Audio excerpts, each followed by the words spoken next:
You're listening to a Benstown and McVeigh Media Podcast Network production.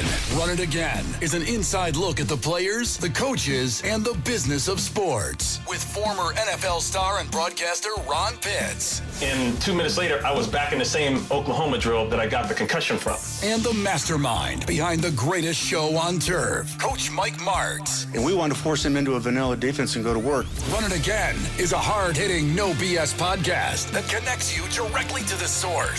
This is Run It Again. Mike, you are brutal this morning, man. Did you get a bad night's sleep? Did you? It's true. Huh? I had a bad day of golf yesterday. That's what I had. Yeah. Okay. Well, the good news is that you golfed. Yep. Okay, and you're feeling well enough. The back is moving and all that stuff, right? But the bad news is you had a bad day, right? Bad day on the golf course. Yeah. All right. Well, we'll talk about that later on. I'll pretend like I care, and we'll get into that. But anyway, You're Ron, so mean to me, Ron. Yeah, you're so mean to me. hey, telling man. the bet. I'm gonna tell. You gotta tell the bet. Okay, you should tell backhand her. you. Yeah. Yeah. I gotta make sure she's not around here. Man. I tell you, Yeah. Right. Ronnie. Oh man.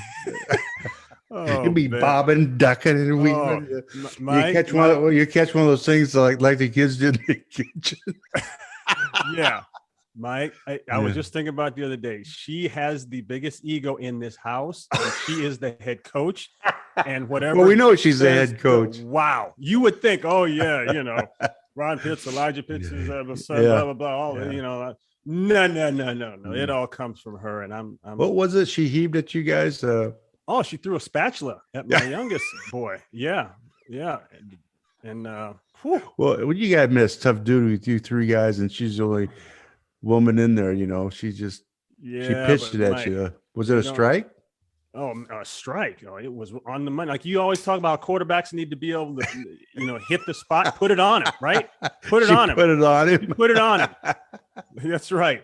High ankle sprain or whatever they call that nowadays. Oh man! Hit it right there. He went down. He went down like Frazier. Man, I went over and gave him the count. Down like Frazier. Down. Anyway, down goes Frazier. All right. So you had a bad day at golf, but you know what? I don't think you had as rough a day and as rough a couple weeks and as Jon Gruden has had. And let's just get right into this right now because it's there and it's out there. And for those who have been, excuse me, under a rock the last couple of days, I guess, Jon Gruden laid out some racist remarks in some past emails back in 2011. And those were uncovered. And finally, it got to the point where he had to resign from the Raiders. Excuse me. And apparently more and more emails were coming out.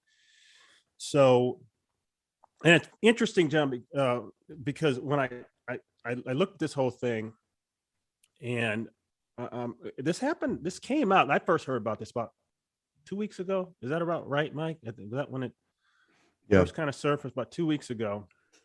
And I looked at the Charger game because the Raiders played the Charger and they had a real slow start. And then they came back in the second half early and but then the Chargers put it back on them. So I sat down and watched this past weekend's game, the Raiders and the Bears. And this was before the announcement was made that Gruden had resigned. And I just wanted to see what happened. What leads to two losses in a row? I watch all the film anyway, like you do. But I really wanted to break it down, see what's going on now, because something's there for them to drop two in a row after the start they had. And I'm looking at this, and Mike, I've never seen a team, and mind you, this is before the announcement was made. I've never seen a team look more disconnected and distracted than the Raiders. From Darren Waller, I counted, he dropped 3 balls, to the offensive linemen who were literally letting guys run around the corner. There was no pop, no energy. Max Crosby is a guy who's all over the field, right? Every time we've seen him play, he's everywhere. He's not even like on the radar. Yeah. And it was just a very weird game. Defensively, guys on the Raider defense that will pop you and hit and jump up, pumping fists. There's none of that. They're getting pushed around. Bear players are knocking them down, Mike, and standing over them. Okay, now we know there's a problem. And there's a shot, and I'm going to stop talking in a minute here, I promise. There's a shot of Derek Carr right before kickoff that says it all. And if you have a chance to watch the replay of this game, folks, watch this, because he's got it. He's looking straight ahead, deadpan, completely deadpan. And he drops his head and closes eyes and shakes his head for a brief second, and a camera cut. And it registered. I said, something's wrong. Something's going on. Yeah. I thought that was odd too. The biggest thing is through this whole thing is, Jon's done in TV. He's done in football. He's just done, those remarks. Just not one, evidently it's quite a few. And I think it's kind of a manufactured persona, if you will, that Jon's done over the years. I don't know if that's really who he is. I hope that's not what's in his heart, but, and I'm not making excuses for the guy, but I think what's important here is what happens with that football team, because they're a really good football team. Right. It's done. Jon's done. He's gone. He's going to go on with his life now. But the thing that I'm more concerned about is, what they're going to do with this team, because, it's not like a guy getting fired on a bad team because they're not winning. This is a good football team. Now, like you said, in that game, they knew what was up. When Mike Nolan, when he started the season, he hired me to go out there and help him there. He felt like he had 1 year to get it done. Well, I found out that they had told the players that at the beginning of the season, I found out that they had told the players that they're going to fire him at the bye. Well, that first 5 games before the bye, we were terrible. I mean, in practice, we were fine, but we go play the game. It was just like nobody was there, right? So then they fire him, and of course, then everything is better. But when the players know, and they knew, obviously, what's going on and what's going to happen, that it's hard on them. I don't know how they do that. There has to be some sort of strong leadership on that staff. Hopefully, that'll get them going again. And Jon, like I said, Jon plays the Gruden football. I call Gruden football, where squeeze down sets. The whole object is to get first downs, control the game. Well, that's just everything opposite of what I believe in football. But it was been successful, so that's fine. But you got to let him play now. You just got to let him play. And I think Derek Carr and Jon's relationship was probably not a very good one. I think Derek's a pleaser. Every time he did something bad, he looks to the sideline, and hopefully those days are gone. And I just hope that they put somebody in there, somebody gets that job that can get that team ignited, because they're really good. I hate to see them go through this. Yeah. And then, like I said, they got off to a hot start, and then a 2-game collapse like that. I think the players, the minute this came out, the players knew what was sure going they did. on. Yeah, they know way before coaches and everybody else knows, as you know. And here's another angle, Mike, that I have to bring up. As a former NFL player and as a black man who played in the NFL, if I have a white coach who says something like that, number one, I want him to talk to me and tell me what happened. What was he thinking? What his version of the story is. And then depending on that, I'm going to probably have some difficulty if that's not explained very well. I'm going to have some difficulty playing for him. Rightfully so. Yeah, right? So. Am I projecting this right? Yeah. No, rightfully so. I think Jon, and this is not unique to Jon. I think there are people that get propped up so much, and the adulation that they start believing this stuff, and like they're beyond reproach. It's kind of a Tiger Woods thing, right? So, and he's making all this money. He's constant adulation, and now you kind of have this thing. Well, there's nobody has any recourse to this. I'll do what I want, kind of a thing. I think there's a little bit of that with Jon. I really do. Yeah. But how do you write the stuff that he did and put it on an email and send it out? I just, to me, it's not what you see or hear. It's what's in a man's heart. I don't know what's in his heart. I hope that's not the stuff that's in his heart. Right. Anyway, I just kind of don't want to really talk about much anymore. He's done. He's out. I'm just concerned about the Raiders, really, Ron, and Yeah. this has really put a black eye on the league that there are people in it in that position, and it needs scrutiny, obviously. And I was shocked and stunned, as I'm sure you were. Yeah. No. And I just wanted to offer my viewpoint on that, looking at it from the player's angle, a black player's angle, and No question. And black or white, a team is a team. You know how that locker room is, and everybody is together. And if the white players feel like the black players are upset about something, well, man, that whole team's gone. And it would work the same way, vice versa, or any other culture of teammate on the field, on the team. But Ronnie, you don't have to be black to be offended by that either. That's true. That's true. And but that's just not that. There are a lot of other things that were real offensive.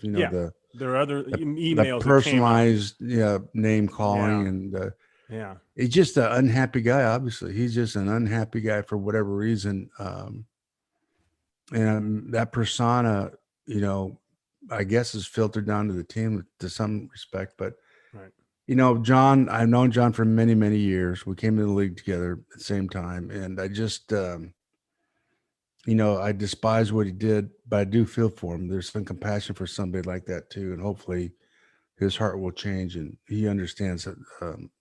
I really feel like those guys at that point, like John in that position, feel like they're beyond, any kind of repercussions for anything they do. Yeah. Well, there's a lot there, and I'm sure it'll be talked about for a while. So we'll leave that be. And if I'm not going to get into exactly what was said, if you want to read it, word for word, you can go online, just Google his name at this point, and all that stuff will pop up. And like I said, it wasn't just a racial component to the emails. Oh, there are many other things. There were many different. And that's a telling thing about on what he is, and if it was just a one remark and whatever, that's awful. But just the complete litany of things that had come out of his emails, you start to wonder about who this guy really is. Yeah. Well, that's true. All right. Well, we move on here, Mike, and okay, so we're discussing this, and we might as well jump to Urban Meyer. Are you surprised that they haven't made a move yet down in Jacksonville? Ron, no, because I think they're trying to figure out how to handle it. This is new waters for this owner, and Mr. Khan, I don't think he really knows how to deal with it. And I'm sure the general manager and president, they're all, they owe him a lot of money. What he did was conduct that's detrimental to the team. I'm sure they could fire him and not have any, financial commitment to him anymore. I mean, there's a lot of things going on there, but he's lost that football team, and to go through all the rest of the season with somebody's lost a football team is a miserable thing. Yeah. I think he should fire for what he's done. I really do. And I don't, and I defend coaches to the nth degree, as you know. I know you would. Right. Because it's hard. Right. But and I don't care about the dance on that whole thing. What bothers me is he got in the plane and left his team, didn't go with his team.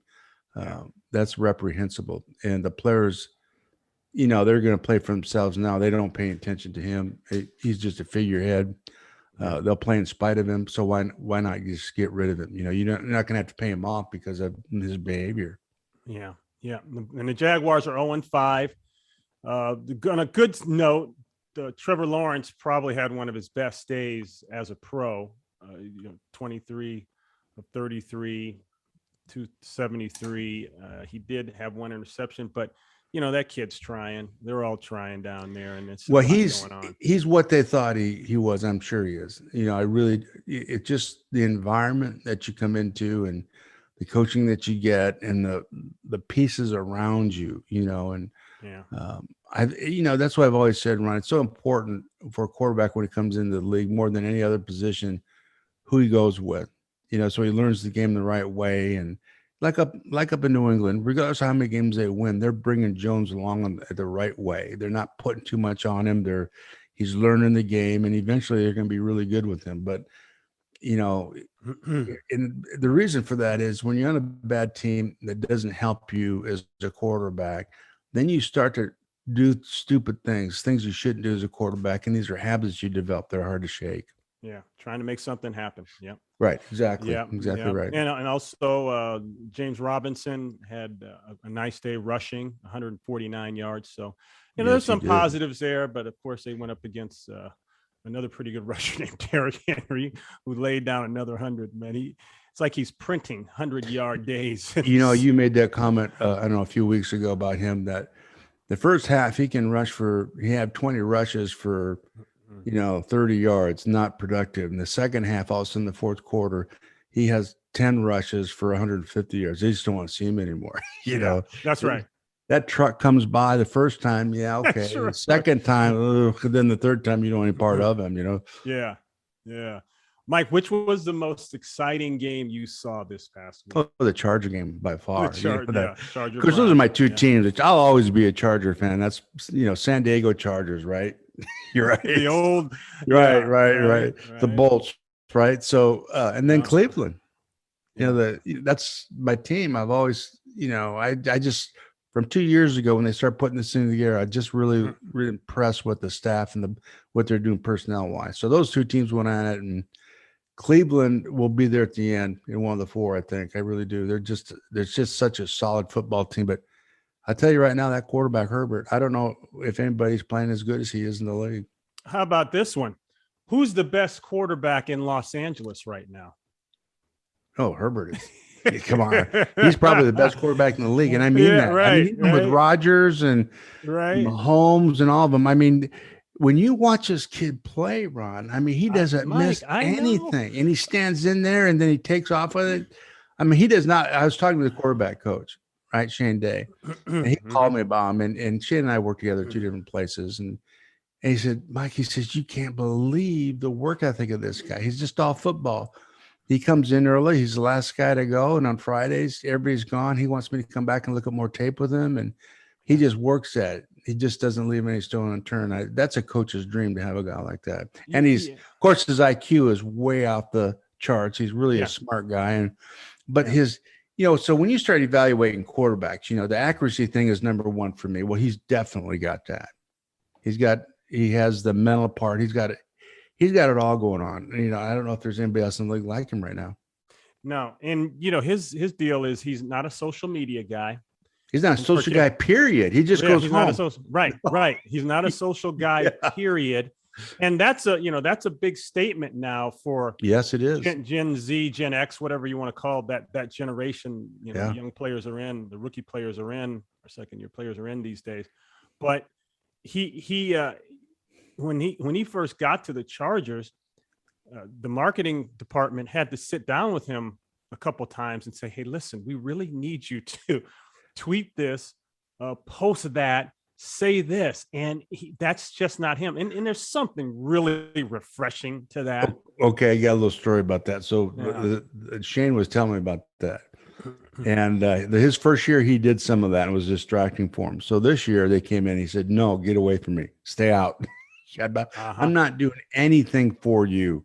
And we'll set up then Shane set up one meeting at the end of the week on Friday when all the work is done. He's got a little free time for an hour to ask all the questions you want and then get out of here. And then Shane was saying he's really upset because they're going to move their offices now.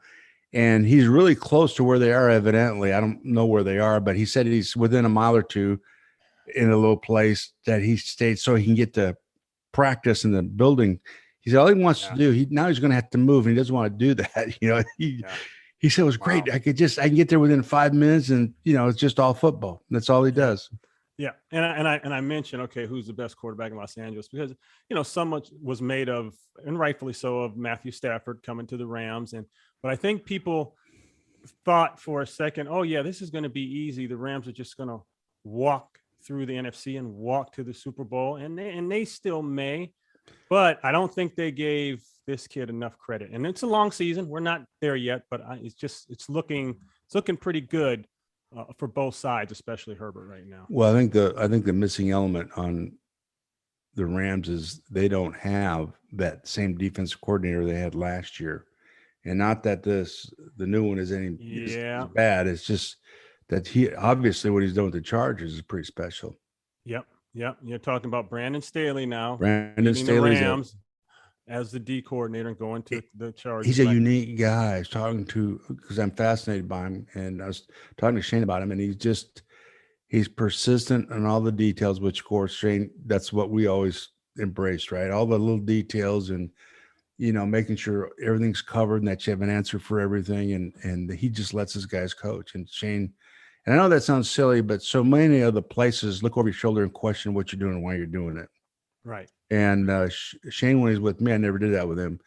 And it's refreshing for him to be in that situation where he can coach, because he's very capable. He's an excellent football coach. Right. So Staley's there with the Chargers. Raheem Morris, longtime assistant in the NFL. A very good coach. Very good coach. He is a new DC with the Rams. So, there's got to be, like you said, there's got to be a change and an adjustment period somewhere. I don't think you can just bounce from one coordinator to a new coordinator and everything operates the same. I don't think so. So Lovey was a coordinator for me, Lovey Smith, Rams, and he went to Chicago, and I replaced him with Larry Marmee, who was a head coach and longtime coordinator in the league, and just an outstanding coach. And he came in, and it was hard. The change was very, very hard because they were so attached to Lovey. And I think it's the same thing in LA. I really do. I think it's the same thing, that the attachment. And he did things differently. He's very creative with his guys, and he got guys in defense in a position to make plays, and instead of just running the defense. And that's a big deal. It makes him a little unique in the league. So if Brandon Staley is so good as a defensive mind, Mike, then what is wrong with the Chargers' run defense? They are at the bottom of the league in terms of stopping the rush. And now Nick Chubb and Kareem Hunt, they run on everybody, and Sunday was no exception. You get tattooed, right? Yeah, 160 yards for Chubb and 61 for Kareem Hunt, who, as of last week, was also the team's leading receiver, if you can believe that. So tell me now, what is the deal here? What's going on with that? Why can't they stop the run? They're a little light in the ass up front, to be honest with you, Ron. And when you have a light defense, as you know, up front, you're going to get road gradered, and those those defensive linemen, you got to keep the offensive line off those linebackers. And at times, I think they have a hard time with that. Yeah. And now that means that they're gonna have to do some things strategically to change. Stunt and do things like that. They have to do a lot more stunting and things like that. And that's what. Really, that's what Tampa used to do as well. You never sit in the front. You got to stunt, do some run stunts and all that. But here's the deal. With that quarterback, as time goes on, if they can get out on people earlier, like we used to do. That's right. Change their game plan. Now you make them one-dimensional. Right. Now they have to throw the football. Now they're in your element. They're in your element. That's big, Mike. Yeah. No, that's a game changer. You dictate the game. And no now question. Your flaws are somewhat masked, at least for that game. Say you're down in the second quarter and you're down 17 points. It's hard to hang on to that running game. You should, and you have plenty of time. But as a play caller, you get nervous. I've been there. Yeah, that's right. Ronaldo Hill is the defensive coordinator. Remember him? He was a player. Boy, I did a bunch of his games.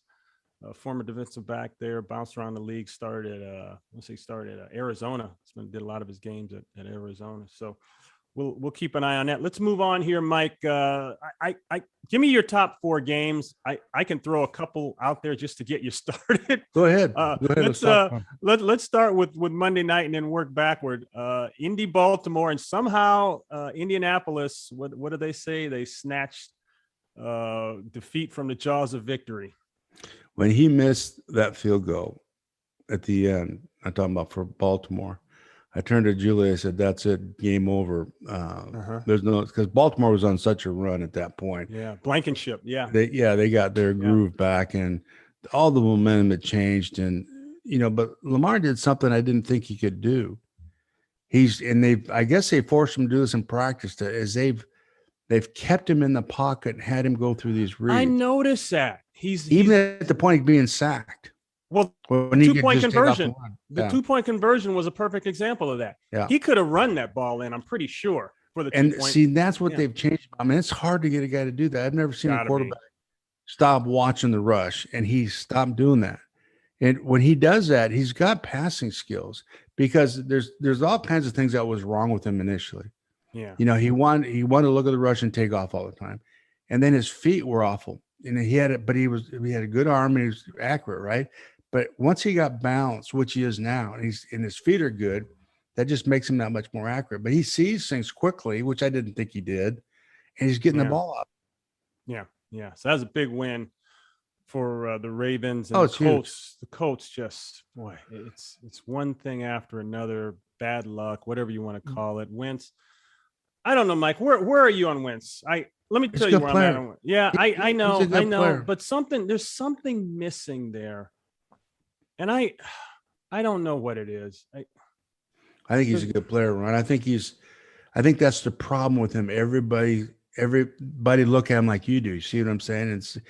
And here but they how do you not look at him like that? Because he's playing good right now. Why would you look at him like that? So then what is their problem? So you're saying it's not Wentz, it's other stuff. No, yeah, they're not as good as, I mean, when you look at them in the second half, if he could play defense, maybe, right? I mean, look what happened in the second half. They had 3 touchdown drives in a row. Somebody's got to play defense for him.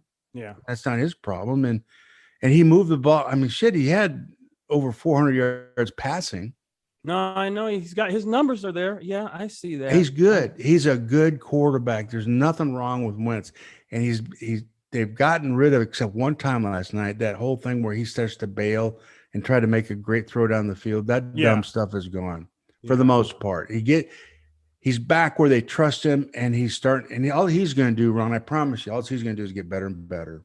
Okay. But just the pieces around him, particularly on defense, they're just not there yet. Yeah. Okay. You can win a Super Bowl with him. I'm convinced that you can. All right. I think I've heard that before from, I think they were saying that up in Philly, but yeah. You can. Yeah. But here's what happens when you're in a negative environment. You've been like that as a player, I'm sure, at some point in your life. When you're in a negative environment and everything you do is wrong, how do you succeed? Yeah. Yeah. No, you can't. No, it's tough. No, I get that part. I get that. And when he took over there, or he was a guy in Philly, and he hurt his leg out there in LA, and he never got it back. And of course, Foles comes in and wins a Super Bowl. Yeah, that's the Wentz that you're talking about. And that's who he really is. Yeah, I've always believed, Ron, you take a player at their best, and that's who they really are. Okay, and that's what you expect out of them every week. And I think being in the environment that he is with somebody, the head coach obviously was with him before, Frank Reich, and they believe in him and they're helping him. He's playing really good. He's playing good enough to win. He's not the problem. They got other problems. Yeah, and I can see where they need another guy out there at the perimeter, looks like, and defensively they could use a little more. So, but the offensive line last night for them was outstanding, and they're not very good. Not very good. But they played their ass off. They were outstanding, but they're not very good. But they're not very good. They're not a good. I mean, physically, when you look at them, it's a ragtag group. But they had them going last night. I mean, they played better than probably what they really are, which to me means, well, that's who you really are. Then that's right. That's who you really are. Right. Buffalo, Kansas City. Oh man, Buffalo looks good, and the quarterback looks even better than he looked last year. He's really a good player, but there's no pressure on him, Ron. There just isn't. They're such a good team. He can just play. That's what it looks like. They dominate in all 3 phases of the game. Kansas City, what is it now? They get like 34 points a game on defense. Mahomes, like I said, he can't do it. What's wrong with Mahomes then, right? He can't do it all. There's so much pressure on him now to win a game. It's like Russell Wilson last year, right? It's the same thing. No, you can see it with Mahomes. That is starting to look bad because now he looks like, and they've always kind of had that Sandlot element to them, or so it looked like that. Right now, Mike, it really looks like they're playing Sandlot. He's just running around, and the throws are beautiful. Running this way and throwing back, but he missed those though. Those throws that unusual throws that he used to make all the time. He missed them.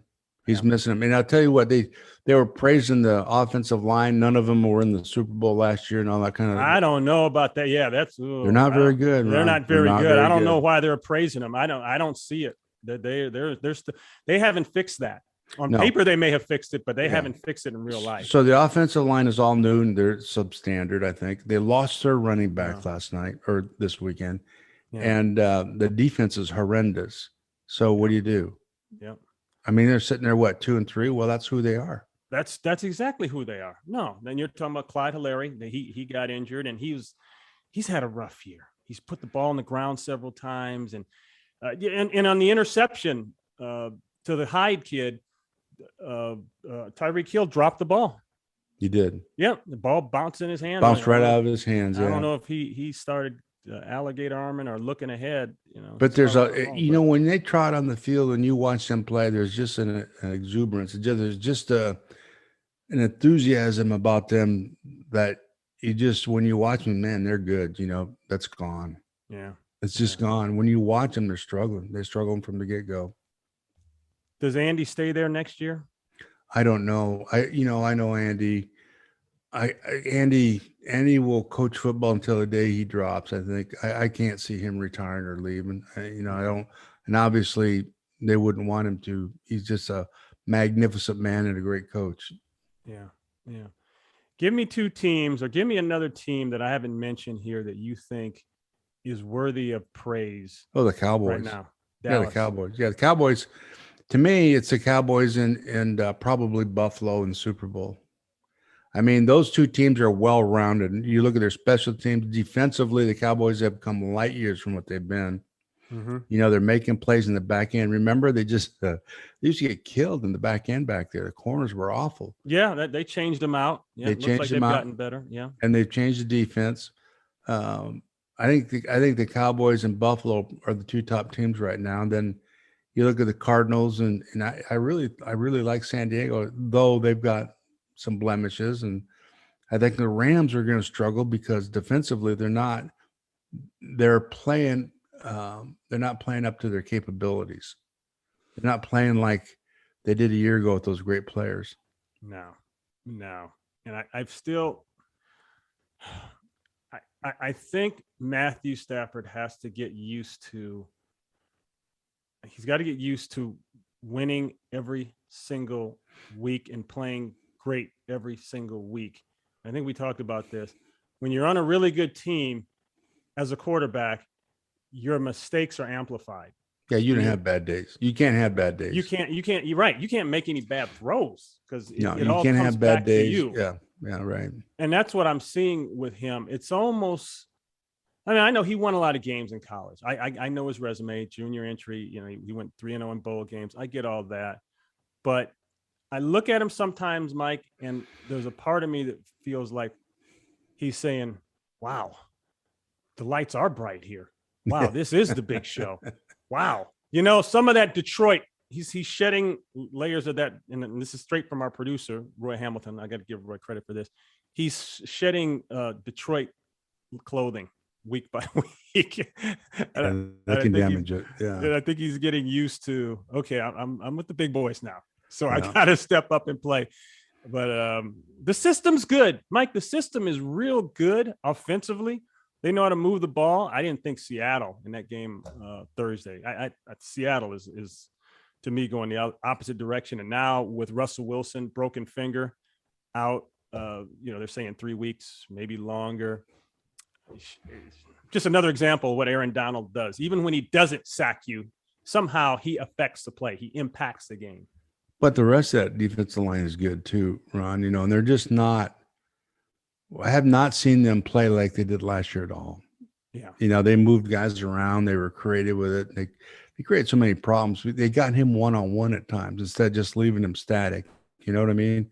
If you just put him there and leave him there, you can account for him. You can do all kinds of things with him. But he's still going to beat you. But they're just not the same defense. They're just not. So, puts a little pressure on the offense, and they like to get that big strike in the passing game down the field. That's kind of his deal. You bump along, and then it's a big strike. If you can, it's a little bit like Seattle. If you can take a big strike, I don't know if they can win a game 10-7. That's just not who they are. Yeah, and I thought in that game that the Rams did a pretty good job of holding back Lockett. because Lockett seems to be the fire starter there. He'll hit something deep, and then DK Metcalf jumps in. He'll hit something deep. DK Metcalf never seems to play well against the Rams. I don't know if Jalen Ramsey is in his head.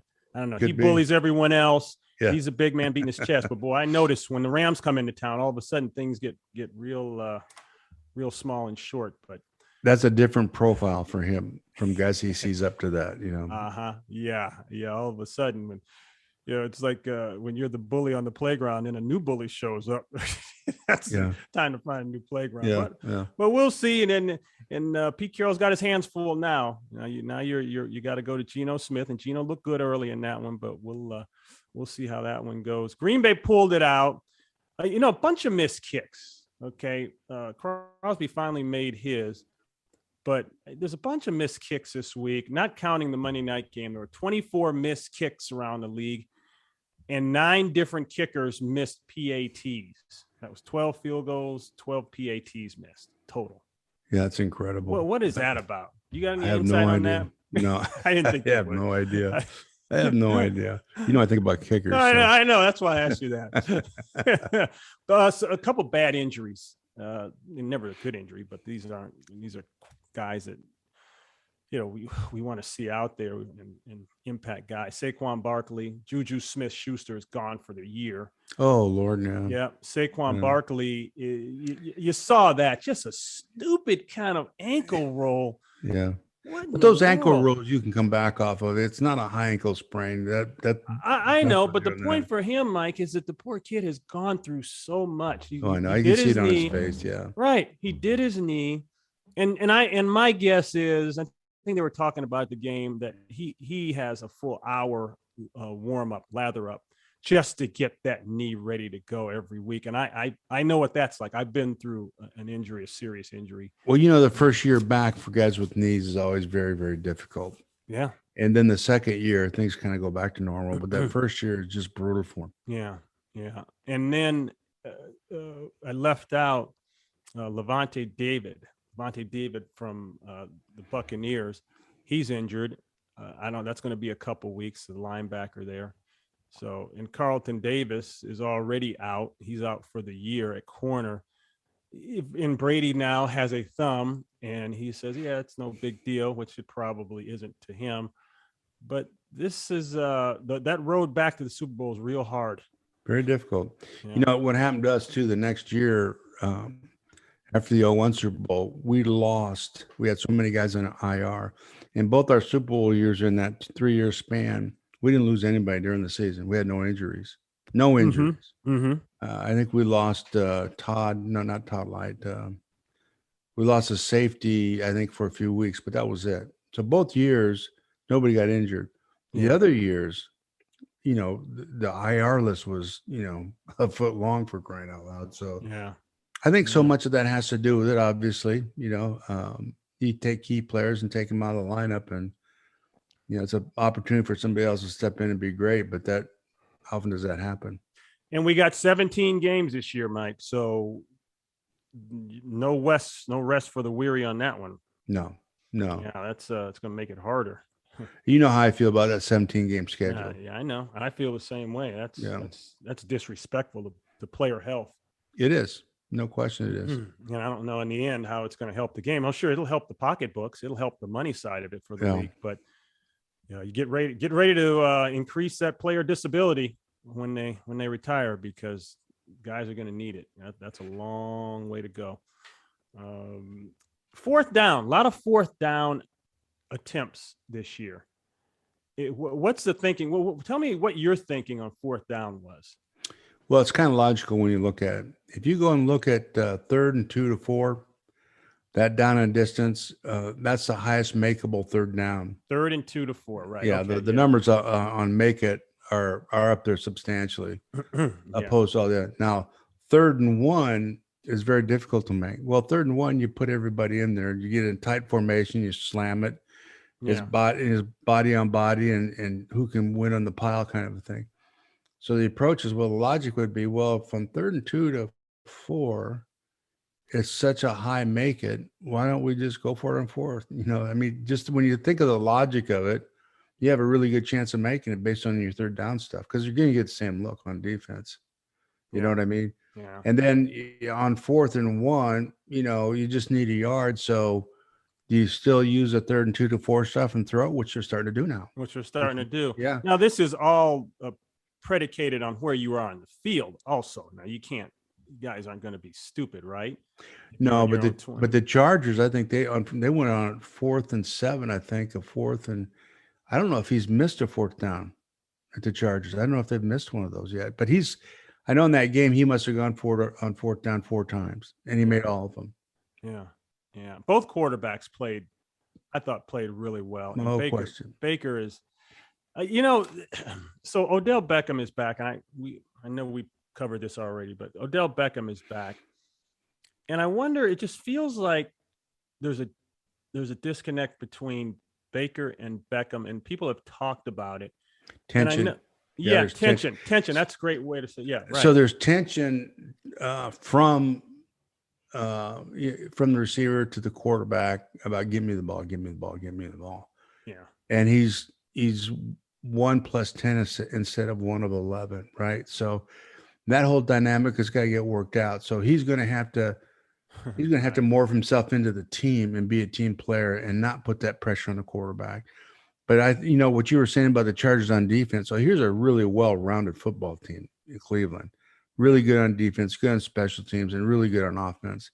Yet the Chargers, with admittedly a poor run defense, beats them. Mm-hmm. And so the power of a great passing game like what they have can overcome a lot of blemishes. That's a great point. Absolutely. Yep. That's what that shows you. That's all it could show you. With all the yards they gave up rushing, the Chargers gave up 230 yards rushing.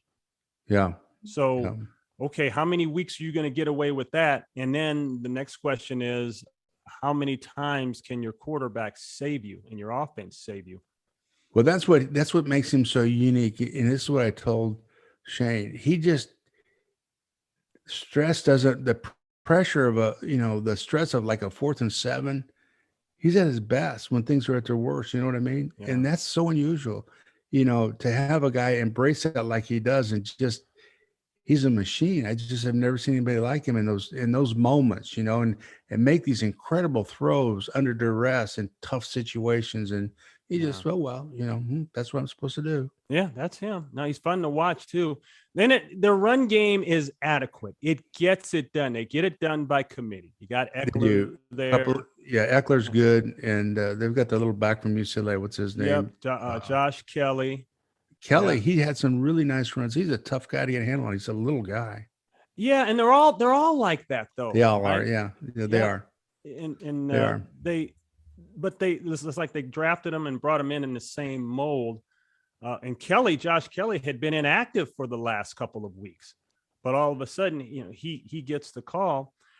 But down the road, how much is that going to hurt Herbert? Is it going to be too much pressure on him to throw through? You have to be able to run it a little bit, but they did run it though in that game. I don't know what the numbers were on it, but yeah, that got him. Yeah, they went 112 total. 112 yards is a good afternoon if you have a great passer. It just is. But Herbert had 29 of that. Oh, he did. Had 66. Yeah, there you go. Josh Kelly had 17. How many attempts did they have? 23 total attempts between 3 guys: Eckler, Herbert, and Kelly. One of them was a quarterback. And what was the quarterback's production? Yeah, he was 26 of 43, 398. Threw for a lot of yards, 4 touchdowns. And here's the big one. Here's the one you'll love. He ran for 1. Yeah. Yeah. Here's the one you'll love. No interceptions. Yeah. Neither quarterback threw an interception. Right. Yeah. I'd say it's a great day. You get over 100 yards rushing, even if it is a quarterback, it's a great day. But the whole idea is getting in the end zone however you can, and he does it. He does. What'd you say? My whole idea is getting in the end zone, right? Yeah. Any way you can. Well, you should be balanced. You kiss my butt. You don't have to be balanced. You need to get in the end zone. Period. You don't like to hear that balance stuff. No, it just makes me want to vomit. Balance this. Okay, we're balanced, but we got beat 35-14. What do we do now? right?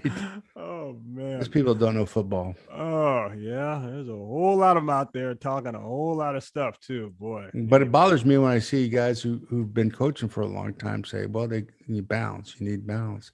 Yeah. No, you need points. You need points. Yeah. Yeah, you do need points. I've always felt this. I get the whole thing about defense. Okay. And I've been hearing this for years. Defense wins championships. Blah, blah, blah, blah. I'm going to say this. Defense will get you to a championship. Okay. But if you want to win that championship, you better score some damn points. That's what I think. Here's what wins games to me is when you got more points than the other guy has, however you do it. Right. Yeah. I just know it just isn't any harder than that. It just isn't. Yeah. I get tired of hearing that. And the reason I say that is because, I watched my father go to those 4 Super Bowls with Buffalo as a assistant. Yeah. Right. And it was 4 losses. And every single time we came back home, he'd say, at the end of the day, you got to score some damn points. Yeah, you do. Yeah. And your quarterback's got to show up. Everyone on your offense has to show up, and you got to score.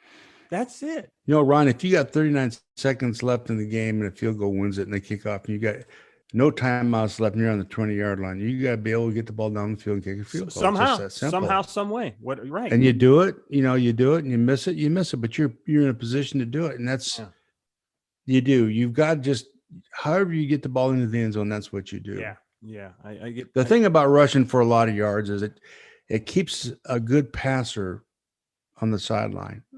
If you're playing the Chargers or if you're playing somebody with a great passer, if you're playing like New Orleans did to Rodgers in the opener, he was standing on the sideline for most of the first half, right? And he can't hurt you. Yeah, and that's right. That's the real value of rushing the football. It keeps the defense off the field. Well, that's what the Browns were doing to the Chargers, right? In the first half, they were doing an excellent job of that, and I thought they were just going to run him out of the game. But then, like the Chargers always do, and you could see them coming back, and it's a testament to the guy you're talking about, Justin Herbert. They're back in the game. And when it became a one possession game late, I said, Browns are in trouble. So, Ron, here's what I know about that. A great passing game, a great passer, you will never, ever, ever be out of a game. Yeah. I don't care what the score is. You can be down 31-7 with 6 minutes to go. You got a chance. Yeah, that's right. No, that's right. Yep. I think about some of the great passers in the history of the league. I'm just going to throw some names out there because I know we got to go here, and you probably got to go to the driving range to correct your swing. But you won't let that go, will you? You just won't let it go. But man, he's telling bad stories on you. Okay. The Snake, Kenny Stabler. Yeah. Oh man, he was awesome. How many times did I watch him when the game is over and they got to go down the field and it all happens? People can't tell me about defense wins. Defense never won anything like that, man. You have that guy holding that ball, and that offense has to go and impose their will and score.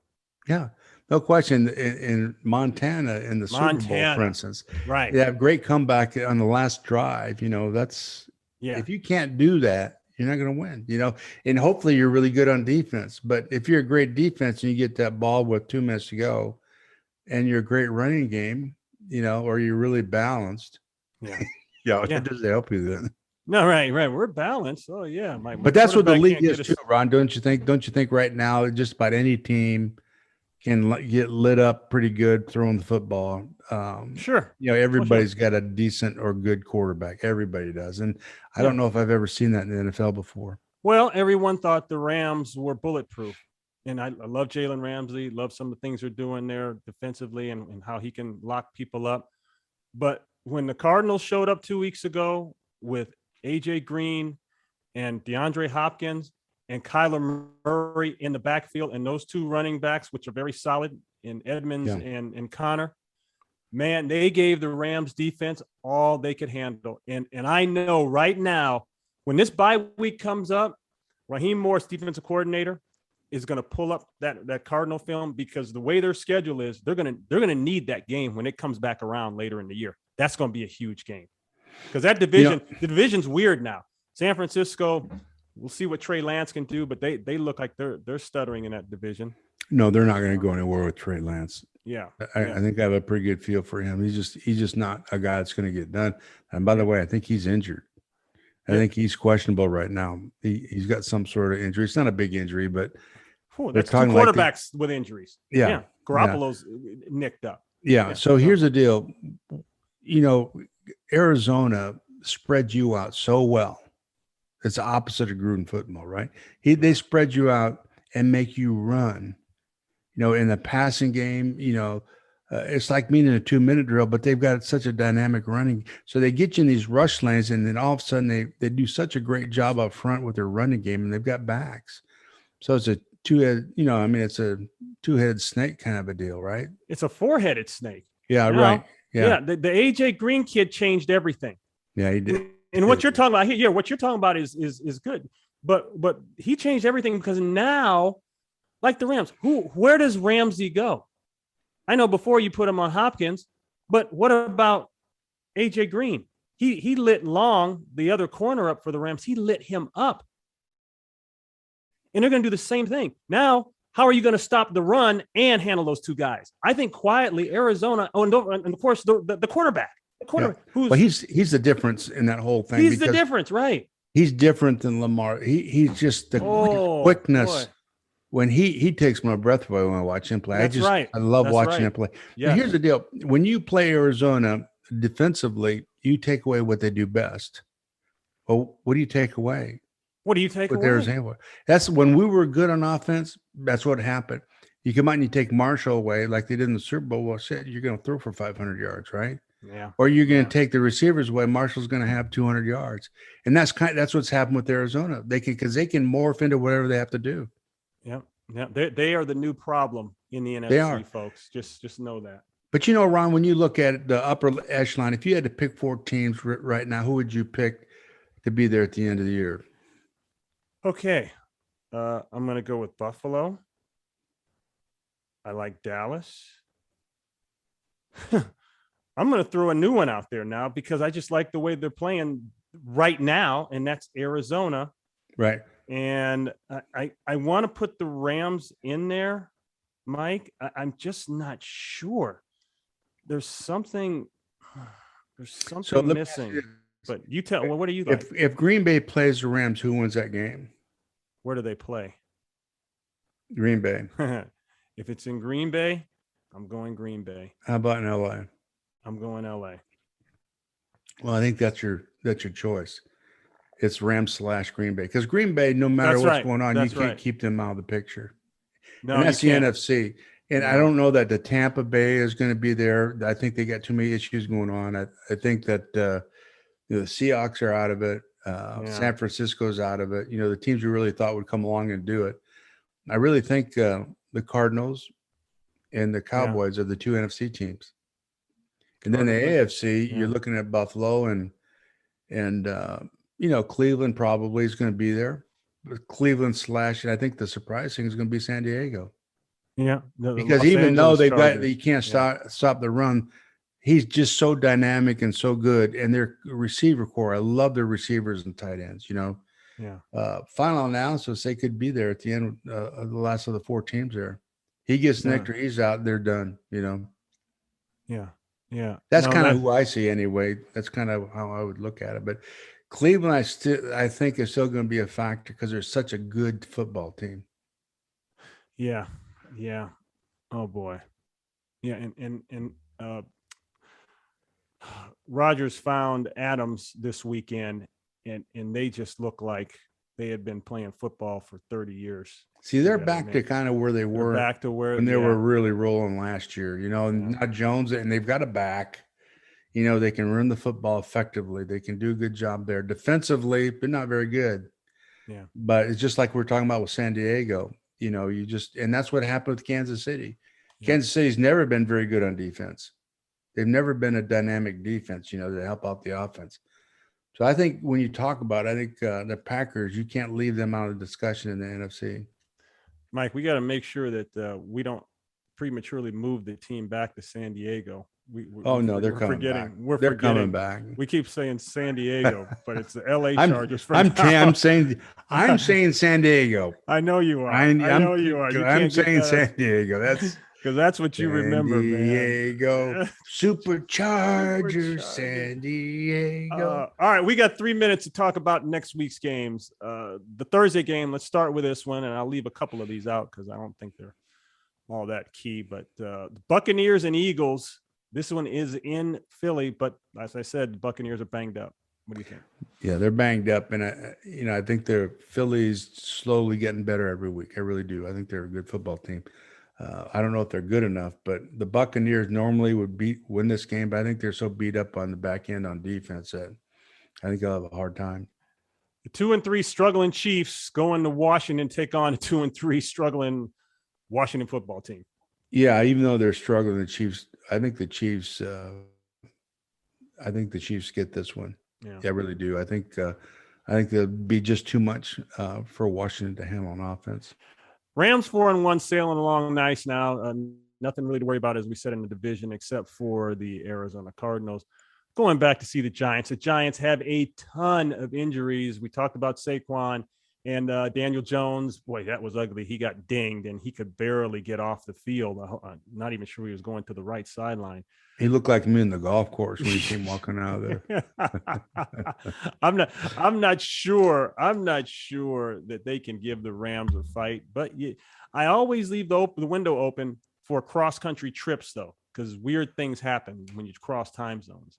Yeah, there's no question. But, they're just such a vast difference in personnel. Yeah, there is.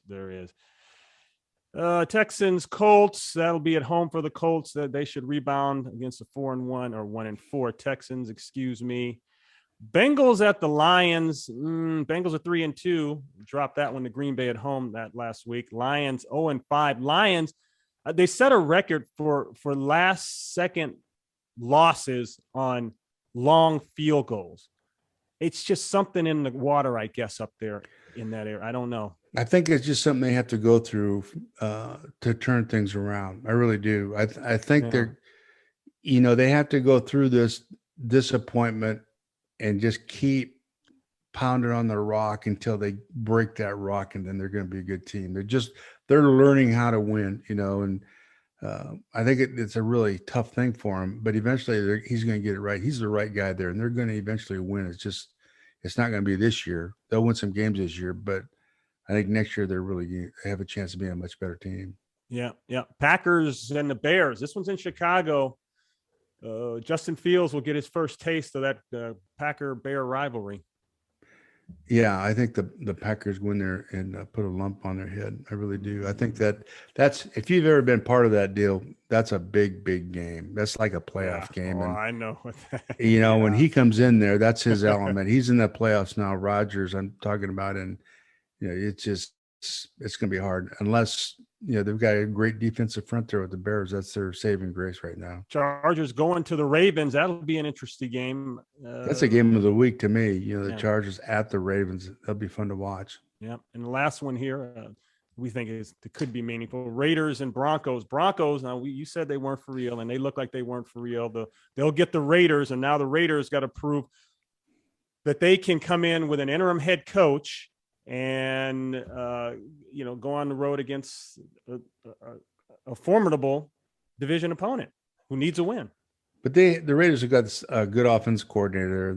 I think the Raiders win. I really do. I think with all the things that are happening with them, I think it'll be a chance. It's just kind of like the teachers out of the classroom now. They'll go crazy kind of a thing. Yeah. Yep. And lastly, Bills Titans in Tennessee. This could be fun. Yeah, they're not going to slow the Bills down. They're going to try and wear them down the running game. And I know Tannehill's playing really well. They're just too much. I think the Bills are just too much for them. And the Bills right now are hitting their stride. They stumbled out of the blocks, but they've gotten better every week. And I don't know what their average is now score-wise, but since that loss, they must be averaging 35 points a game. Yeah. All right, Mike, get out there on that course, man. Always fun, brother. Always fun. Thank you for the insight, man. That was fun talking. You have a way of simplifying what they've turned into a very difficult game. It's a simple game. It's a simple game. Get the ball in the end zone or don't let them in, right? That's right. All right. Till next week, we'll run it again. Ron Pitts, Mike Martz, and our producer, Roy Hamilton. We'll see you next week, folks. Take care. Thanks, Ryan. See you, Mike. All right.